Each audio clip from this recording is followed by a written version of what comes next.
आजादी की लड़ाई लड़ी जा रही थी ना, तो आजादी की लड़ाई में ये अंधभगत और इनके जो आका हैं, जो अंग्रेजों की मुखबिरी करते थे, इनका कोई योगदान नहीं था। वो सारा योगदान जो था आपके बाप दादाओं का था। लेकिन आपके जो बाप दादा थे ना, इनकी सामंतवादी ताकतों के नीचे जो है वो गुलाम बने बैठे थे। लेकिन लड़ाई में आपको ही आगे करते थे, जैसे ये मंदिर की लड़ाई में आपको आगे किए थे। मंदिर की लड़ाई में जब बाबरी मस्जिद ढहाई जा रही थी, तो उसमें कौन से लोग थे? और जो कार सेवक गुजरात के दंगे में मारे गए थे ना, वो भी दलित और ओबीसी थे। क्योंकि जो धर्म की अफीम है ना, उसका नशा सबसे ज्यादा जो है ओबीसी और दलितों को करता है। लेकिन जब चढ़ावा की बारी आती है ना, तो उसमें तुम्हारा नाम नहीं होता है। ये राम मंदिर में जो ट्रस्ट बना है, इस ट्रस्ट में किसको भागीदारी मिली है? तुम्हारी भागीदारी वही है कि तुम घंटा बजाते रहो, घंटा बजाते रहो। और जब तुम्हारे हक और अधिकार की बात आएगी ना, तो तुम्हारे साथ क्या होगा देख लो। अभी जो है यूपीएससी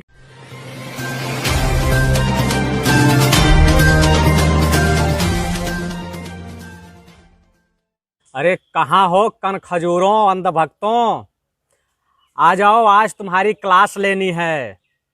ये अंधभक्त जो होते हैं, अंधभक्तों के पास कोई जवाब नहीं होता है, इनके पास कोई तार्किक क्षमता नहीं होती है, इनके पास किसी की जवाब देने की हैसियत नहीं होती है, इनके पास दिमाग नहीं होता है। इसलिए ये करते क्या है कि ये सीधे गाली गलौज पे आ जाते हैं।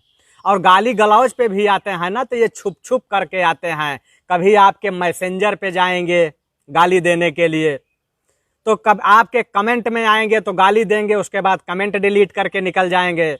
तो आज मैं अंधभक्तों से ये पूछना चाहता हूं कि अंधभक्तों, तुम्हारे आका कहाँ हैं?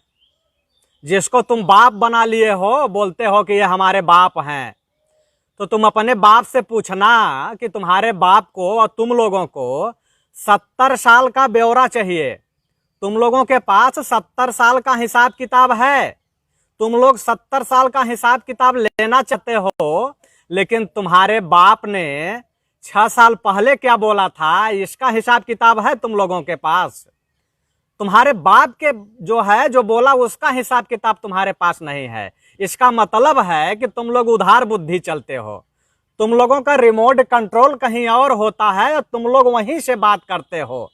आजकल मैं देख रहा हूं कि तमाम अंधभक्त आके मैसेंजर पे गाली गलौज करते हैं, माँ बहन की गाली गलौज करते हैं, क्योंकि इनके पास संस्कृति और सभ्यता तो होती नहीं। क्योंकि इनके जो आका हैं, इनके आका तो अपने बेडरूम तक बुला लेते हैं इनकी जो है घरों की इज्जतों को। पैसे के लालच में, पैसे का लालच देके इनके घर की इज्जत को अपनी दहलीज पे बुला लेते हैं तेल मालिश कराने के लिए। कभी नौकरी के नाम पे बुला लेंगे तो रेप करेंगे, रेप करने के बाद गाड़ी चढ़ा देंगे। ये तो उनकी औलादे हैं। और दूसरे को इतना गाली देते हैं, इतना गाली देते हैं कि पूछिए मत। आज पूछना चाहता हूं कि जितने भी अंधभगत हैं, इनसे अगर कोई सवाल जवाब करो तो कहते हैं कि जय श्री राम, राम मंदिर बन रहा है।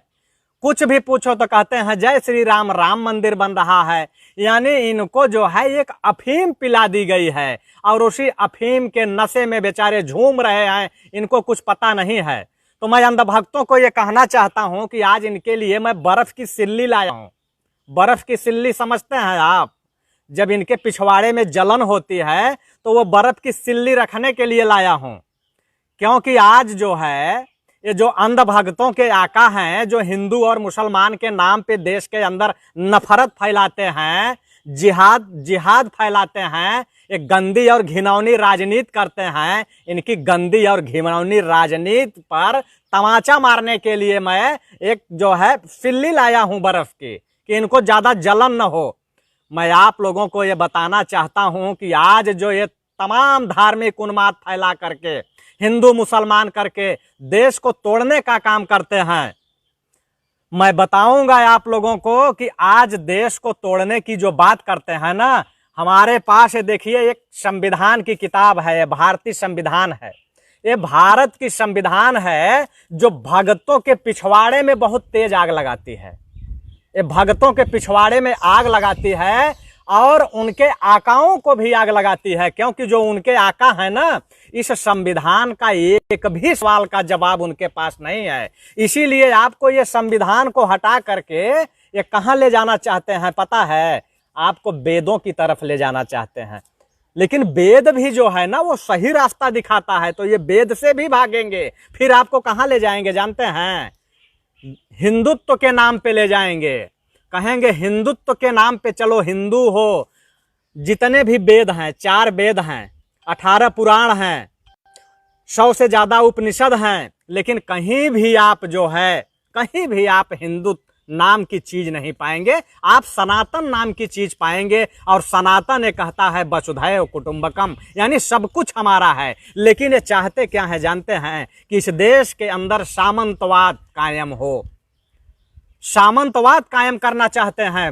ब्राह्मणवाद तो नहीं कहा जा सकता, क्योंकि मैं आप लोगों को बताना चाहता हूं कि तमाम लोग हैं जो अपने को अम्बेडकरवादी कहते हुए ब्राह्मणों को गालियां देते हैं, जो कि बिल्कुल गलत है। क्योंकि यही ब्राह्मण समाज के ऐसे ऐसे कुछ महापुरुष पैदा हुए हैं जो कि पिछड़ों की लड़ाई लड़े हैं, दलितों की लड़ाई लड़े हैं, और आज भी हैं जो लड़ रहे हैं, आज भी लड़ रहे हैं। तो समूचे ब्राह्मणों को गाली गलौज करना, समूचे ब्राह्मणों को बदनाम करना, ये बिल्कुल गलत है। लेकिन हाँ, जो मनुवाद पालनहार हैं, जो मनुवादी लोग हैं, उनका विरोध होना चाहिए। जो सामंती लोग हैं उनका विरोध होना चाहिए, लेकिन समूचे ब्राह्मणों का विरोध नहीं होना चाहिए, समूचे राजपूतों का विरोध नहीं होना चाहिए। क्योंकि उसी समाज के लोग हैं जो पिछड़ों की लड़ाई लड़ते हैं, दलितों की लड़ाई लड़ते हैं। लेकिन ये पिछड़ों में और दलितों में जो आगे बढ़ चुके हैं, वही लोग आपका शोषण करते हैं।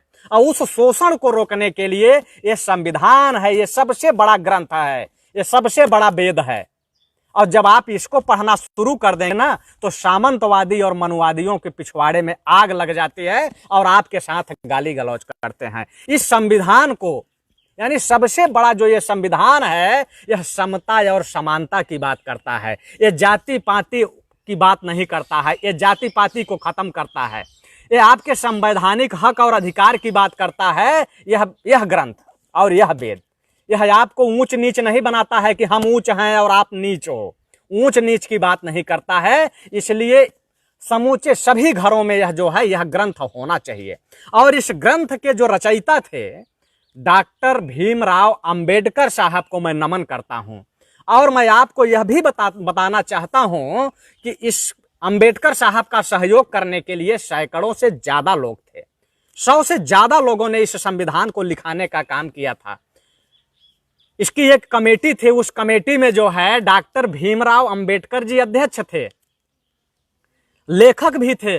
लेकिन इसमें जवाहरलाल नेहरू का भी योगदान था, सरदार वल्लभ भाई पटेल का योगदान था, सरोजनी नायडू का योगदान था, आचार्य जेबी कृपलानी का योगदान था, गोविंद बल्लभ पंत का योगदान था, शरद चंद्र बोस, सी राजगोपालाचारी, डॉक्टर सच्चिदानंद कृष्णा स्वामी अय्यर और बी पट्टामी, सीता रमैया, के एम मुंशी, एच.सी. मुखर्जी, सैयद मोहम्मद, डी.पी. खेतान, यानी कि तमाम सैकड़ों लोग थे जो इस महान ग्रंथ को लिखने का काम किया। और आज यही ग्रंथ है कि आज सामंतवादी ताकतें जो हैं, मनुवादी ताकतें जो हैं, उनको कमजोर करने का काम अगर किसी ने किया है तो यह ग्रंथ किया है, जिस पर कि यह देश चलता है। अभी आप देख लीजिए कि पूरे देश के अंदर इस समय जो है राम मंदिर का मसला चल रहा है, जो कि यह हिंदू और मुसलमानों में आपसी लड़ाई चल रही थी। और यह आपसी लड़ाई का मतभेद, यानी कोई कह रहा था मस्जिद बनेगा, कोई कह रहा था मंदिर बनेगा, यह लड़ाई लंबे समय तक चलती रही। लेकिन यह लड़ाई भी अगर खत्म हुई माननीय सुप्रीम कोर्ट के माध्यम से, तो उसमें भी इसका योगदान था, इस संविधान का योगदान था।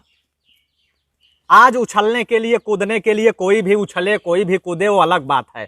लेकिन मैं ये कहना चाहता हूं कि आज ये जो मंदिर का मुद्दा पूरे देश के अंदर ये चल रहा है, यह मंदिर का मुद्दा जो है एक कमंडल की राजनीति से पैदा हुआ और मंडल की राजनीति पर भारी पड़ गया। मंडल की राजनीति जब चली थी तो उसी समय ये राम मंदिर का जो मुद्दा है, ये राम मंदिर का मुद्दा भी चला था। और ये जो अंध भगत हैं, गंध भगत हैं, गोबर भगत हैं, ये यहां से निकल लें। मैं इनको बड़े प्यार से कह रहा हूं, निकल लें। और नहीं तो इनकी भाषा मैं भी जानता हूं कि इनकी भाषा क्या है और ये किस भाषा में मानेंगे, क्योंकि ये गुफा की पैदाइश हैं। ये गुफा की पैदाइश है, चिन्मयानंद के गुफा की पैदाइश है। ये आसाराम के पैदाइश हैं। आसाराम के पैरों के नीचे यही लोग जाते थे ना शीश नवाने। और उसके बाद राम रहीम की गुफा में भी जाते थे ये लोग। राम रहीम की गुफा से भी निकले लोग हैं ये। और उसके बाद जानते हैं ये कहां जाते थे? ये बाथरूम में भी जाते हैं डब साबुन लगाने।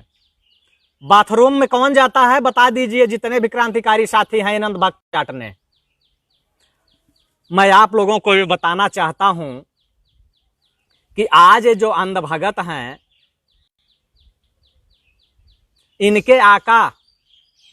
इनके आका जो कमंडल की राजनीति शुरू किए थे, ये कमंडल की राजनीति पैदा कहां से हुई है मैं आप लोगों को बता रहा हूं। लेकिन आप लोगों से निवेदन है कि आप लोग लगातार लोगों को जोड़ते रहें और इस वीडियो को आगे बढ़ाते रहें, शेयर करते रहें और अंध भक्तों को बुलाते रहें। अंध भगत आते रहें, क्योंकि अंध भक्तों को आना बहुत जरूरी है।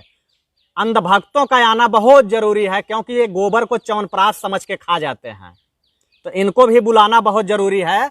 और आप लोग लगातार लोगों को जोड़ते रहें, शेयर करते रहें, वॉच पार्टी चलाते रहें, ग्रुपों में जाते रहें, टाइमलाइन पे शेयर करते रहें, मैसेंजर में भी लोगों को जो है आप लोग इनवाइट करते रहें। उसके बाद आप लोगों को मैं बताना चाहता हूं कि जब आजादी की लड़ाई लड़ी जा रही थी ना, तो आजादी की लड़ाई में ये अंध भगत और इनके जो आका हैं, जो अंग्रेजों की मुखबिरी करते थे, इनका कोई योगदान नहीं था। वो सारा योगदान जो था आपके बाप दादाओं का था। लेकिन आपके जो बाप दादा थे ना, इनकी सामंतवादी ताकतों के नीचे जो है वो गुलाम बने बैठे थे। लेकिन लड़ाई में आपको ही आगे करते थे, जैसे ये मंदिर की लड़ाई में आपको आगे किए थे। मंदिर की लड़ाई में जब बाबरी मस्जिद ढहाई जा रही थी, तो उसमें कौन से लोग थे? पूरा रिकॉर्ड देख लो, अभी भी जो है उनके मुकदमे चल रहे हैं, जितने भी कार सेवक थे। और जो कार सेवक गुजरात के दंगे में मारे गए थे ना, वो भी दलित और ओबीसी थे। क्योंकि जो धर्म की अफीम है ना, उसका नशा सबसे ज्यादा जो है ओबीसी और दलितों को करता है। लेकिन जब चढ़ावा की बारी आती है ना, तो उसमें तुम्हारा नाम नहीं होता है। ये राम मंदिर में जो ट्रस्ट बना है, इस ट्रस्ट में किसको भागीदारी मिली है? ये जो तमाम लोग उछल कूद करते हैं, कभी मौर्य उछलते हैं, कभी निषाद उछलते हैं, कभी यादव उछलते हैं, कभी कुर्मी उछलते हैं। तो मैं पूछना चाहता हूं कि तुमको मिला क्या ट्रस्ट से? मिल गया ट्रस्ट में कुछ? ट्रस्ट जहां माल आता है ना, माल में तुम्हारी भागीदारी नहीं है। तुम्हारी भागीदारी वही है कि तुम घंटा बजाते रहो, घंटा बजाते रहो। और जब तुम्हारे हक और अधिकार की बात आएगी ना, तो तुम्हारे साथ क्या होगा देख लो। अभी जो है यूपीएससी का रिजल्ट निकला है, वहां भी जाके देख लेना कि वहां क्या हुआ है तुम्हारे साथ।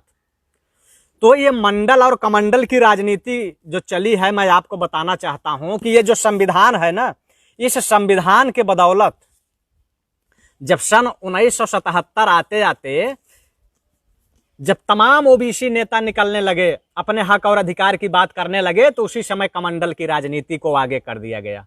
और जब कमंडल की राजनीति आई ना, तो रथ यात्रा निकला पूरे देश के अंदर आडवाणी का कि हिंदुओं को मंदिर चाहिए, हिंदुओं को मंदिर चाहिए। जब तुम्हें नौकरी की जरूरत थी, शिक्षा की जरूरत थी, अस्पताल की जरूरत थी, सड़क की जरूरत थी, तो उस समय तुमको बताया गया कि मंदिर चाहिए, मंदिर।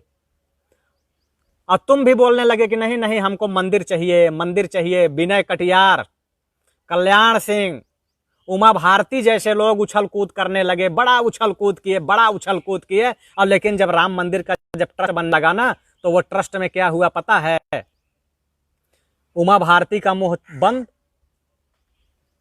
कल्याण सिंह का मुंह बंद, विनय कटियार का मुंह बंद। इनको बंद करा दिया गया कि आवाज नहीं निकलनी चाहिए तुम्हें, तुम्हें तो है तुम्हारी अवकाश से ज्यादा मिल चुका है। तो इसलिए जो है इनको बंद करा दिया गया। और 77 में जो मंडल की राजनीति चली थी, अब मंडल की राजनीति भी चली थी तो इसी संविधान के बदौलत चली थी। इस संविधान के अंदर अनुच्छेद 340 खोल के जब पढ़ोगे ना तो वहां लिखा है कि सामाजिक और शैक्षणिक तरीके से जो जातियां पिछड़ गई है ना, उनको भी SC ST की तरह जो है आरक्षण दे करके उनको आगे लाना चाहिए। लेकिन यह सिर्फ लिखा गया, अब पढ़ा रहा, लेकिन उसकी समझ कब आई जानते हैं? सन 1977 के बाद। 1977 के बाद जब समझ आने लगी, जब कांसी राम, लालू यादव, रामविलास पासवान, चंद्रबाबू नायडू, तमाम नेता पैदा हुए और जब उन्होंने इस संविधान के अनुच्छेद 340 को जब पढ़ा तो उन्होंने कहा नहीं, ये तो गड़बड़ घोटाला है, इसमें तो कुछ और लिखा है या हो कुछ और रहा है। तब उस समय जो है ये मंडल की राजनीति चली, और जब मंडल की राजनीति चली तो ये मंडल की राजनीति को दबाने के लिए कमंडल की सियासत चली, और आज कमंडल की सियासत की जीत हो गई और मंडल की जो सियासत थी वो वेंटिलेटर पे चली गई। आज कुछ भी नहीं बचा है तुम्हारे लिए। और कोरोना, जो कुछ बचा था ये कोरोना ले गया। कोरोना क्या ले गया पता है? कि जब 1952 से लेकर के और अब तक में लोग पढ़ लिख के कोई IAS बना, कोई PCS बना, कोई पुलिस अधिकारी बना, कोई सांसद बना, कोई विधायक बना, तो इसकी ताकत से बना, इस संविधान की ताकत से बना। और इस संविधान को पढ़ करके लोग अपना सवाल पूछना शुरू किए, अपना हक और अधिकार मांगना शुरू कर दिए। तो ये सामंतवादियों ने क्या इनकी खुराफात हुई पता है? कि आज कोरोना के आड़ में पूरे स्कूल बंद कर दिए हैं। इनको पता है कि जब ये पढ़ेंगे, लिखेंगे, आगे बढ़ेंगे, संविधान को पढ़ेंगे तो ये संवैधानिक अधिकार मांगेंगे, अपना हक और अधिकार मांगेंगे। तो हक और अधिकार को दबाने के लिए आज इस कोरोना की आड़ में ट्रेन चालू हो गई, हवाई जहाज चालू हो गई, बस चालू हो गई, दारू का ठेका चालू हो गया, तहसील चालू हो गई, कोर्ट चालू हो गया, कचहरी चालू हो गया, पूरा खनन चालू हो गया, फैक्ट्रियां चालू हो गई। यानी कुछ भी बंद नहीं है, लेकिन बंद है तो सिर्फ है और सिर्फ स्कूल बंद है। स्कूल क्यों बंद है? स्कूल इसीलिए बंद है कि ये गरीबों के बच्चे पढ़ने ना पाए। और इन गरीबों में चाहे जिस जाति के लोग हों, ये मैं नहीं कह रहा हूं कि इसमें ब्राह्मण लोग पढ़ेंगे, ब्राह्मणों के भी बच्चे हैं जो गरीब हैं, ठाकुरों के भी बच्चे हैं जो गरीब हैं, लालाओं के बच्चे भी हैं जो गरीब हैं। यानी गरीब आदमी जो है वो शिक्षा से पूरी तरीके से वंचित हो जाए। आखिर स्कूल क्यों नहीं खुला? अब अगर स्कूल नहीं खुला, ऑनलाइन पढ़ाई करानी है तो ऑनलाइन पढ़ाई करानी है तो हर घर में मोबाइल तो दे दिए होते, डाटा तो फ्री हो गया होता। लेकिन ऐसा नहीं होगा। आज स्थिति यह है कि इस देश के अंदर पूंजीपति इस देश को चलाएंगे। यही कारण है कि पूरे 6 साल के अंदर ट्रेन बिक गई, अस्पताल बिक गए, एयरपोर्ट बिक गए, सारी सरकारी कंपनियां बिक गई। बचा क्या है? लोगों को जोड़ नहीं पाते हैं ना, तो फिर बोलने में तो फिर मजा नहीं आता है। फिर अंधभक्तों की जीत होती है। जैसे आज कमंडल की जीत हुई है ना, वैसे ये अंधभक्तों की जीत होती है। जब आप लोग इस वीडियो को आप ग्रुपों में नहीं लेके जाते हैं, टाइमलाइन पे नहीं लेके जाते हैं, वॉच पार्टी नहीं चलाते हैं, तो उस समय अंधभक्तों की जीत होती है। आप जैसे आज जो है ये कमंडल की जीत हुई है। हम मानते कि संविधान की जीत तब हुई है जब उस ट्रस्ट के अंदर हर जाति के लोगों को भागीदारी मिलती, हर जाति के लोगों को भागीदारी मिलती, तब हम मानते कि कमंडल की नहीं बल्कि मंडल की जीत हुई है। लेकिन मैं ये कह रहा हूं कि मंडल की नहीं बल्कि कमंडल की जीत हुई है। और इस कमंडल की जीत में गरीब ब्राह्मण भी मारा गया है, गरीब ठाकुर भी मारा गया है, गरीब लाला भी मारा गया है, बनिया भी मारा गया है, कोई बचा नहीं है। लेकिन आज देश की स्थिति बद से बदतर है और अंधभगत ताली बजाने में मस्त हैं, मशगूल हैं। उनको ये लग रहा है कि वास्तव में जो ये जीत हुई है हमारी जीत हुई है। लेकिन आज नौकरियों की स्थिति आप देख लीजिए कि पूरी की पूरी नौकरियों में जो है प्राइवेटाइजेशन होता चला जा रहा है। सारा प्राइवेट क्यों हो रहा है?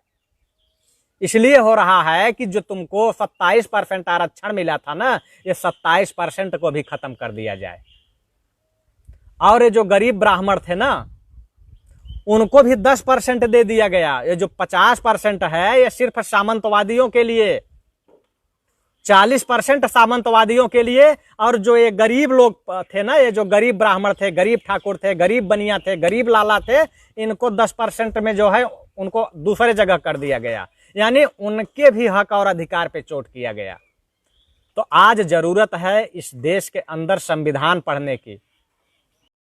मेरा अपना चैनल, आपका चैनल, समाज का चैनल, देश का चैनल एनबी न्यूज 24/7 को आप लाइक करें, सब्सक्राइब करें और ज्यादा से ज्यादा इसकी वीडियो को शेयर करें, ताकि हर खबर को मैं आप तक आसानी से पहुंचा सकूं।